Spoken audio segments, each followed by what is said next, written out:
ከኔ እድሜ ቀንሶ ላንተ ቢሰጥ ደስ ይለኛል። በእውነት የዚህ ሁሉ የወላጅ ስሜት ነውና አመሰግናለሁ ዶክተር። በቅድሚያ ከረጅም ጊዜ በኋላ ስላገኘው ደስ ብሎኛል። ጅማ እያለህና ከዛም በኋላ ያለው በጣም ብዙ ጊዜ ሞክሬያለሁ። እድሉን ስላገኘው በድጋሚ አመሰግናለሁ። እግዚአብሔር ጸጋውና እድሜ ያድልልኝ ነው የምለው። የመጀመሪያው ነገር ያኖርልን። የምር ከኔ እድሜ ቀንሶ ላንተ ቢሰጥ ደስ ይለኛል። በእውነት የዚህ ሁሉ የወላጅ ስሜት ነውና ከህመሜ በጣም ብዙ ነገር እኔ እንደዳንኩ ነው የሚሰማኝና ጸጋውን ያልብስልን ነው የምለው።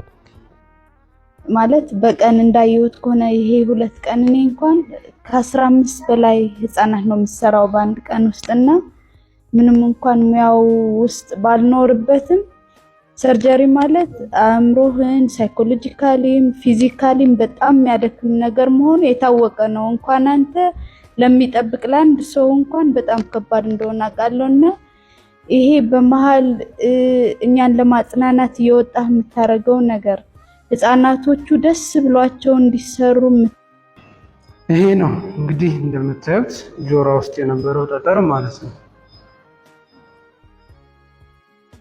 እና በጣም ቀላል ነገር አይደለም። ይሄ ነገር በጣም አደገኛ ነው። ታምቡር ሊቀደድባቸው ይችላል። የመስሚያ ጥንቶቻቸው ሊሰበርባቸው ይችላል። ከፍተኛ ኢንፌክሽን ሊፈጥርባቸው ይችላል። አሁን የሚታይ ለምሳሌ ኦልሬዲ ተገፍቶ ስለነበረ በጣም ተደጋግሞ ተሞክሮባት ስለነበረ የተወሰነ የታምቡሯ ጉዳት ነበረባት።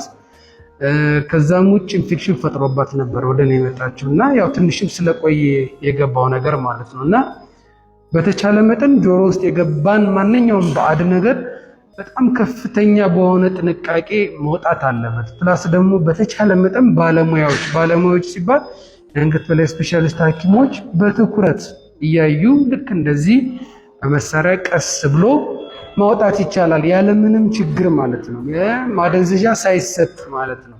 ግን ኦልሬዲ ከገባና ወደ ውስጥ ከገባ በኋላ ከሆነ ግን ስፔሻሊ ከተጎዳ ከደማ ካበጠ ኢንፌክሽን ከፈጠረ ግን በቀላሉ ማውጣት ስለሚከብድ እንዲሁ ቀላል ማደንዘዣ ሰጥተን ልናወጣ እንችላለን እና እዚህ ሁሉ ሪስክ ከመክተት በተቻለ መጠን ጥንቃቄ ያለው ስራ ብንሰራ ስል ለመጠየቅ እፈልጋለሁ። እግዚአብሔር ይመስገን የሚታይ ሁሉም ነገር በሰላም አልቆላታል። ያለ ምንም ችግር ሊወጣላት ይችላል ማለት ነው። ግን በጣም እግዚአብሔር ምስክሬ ነው አድካሚ ነበረ። ምክንያቱም ከአጥንት ጀርባ ሆኖ የተንከባለለ አልወጣ ብሎ በጣም አስቸግሮ ነበርና ነገር ግን በመጨረሻ ሰዓት ተሳክቷል ያለ ምንም ችግር። በጣም አመሰግናለሁ። እንግዲህ መልእክቴን ውሰዱ። ቴንክ ዩ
ፍቅር ከኛ እንዳይለየን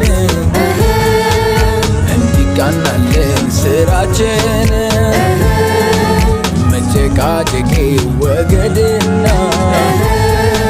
ሰላም ይሁን ለሁላችን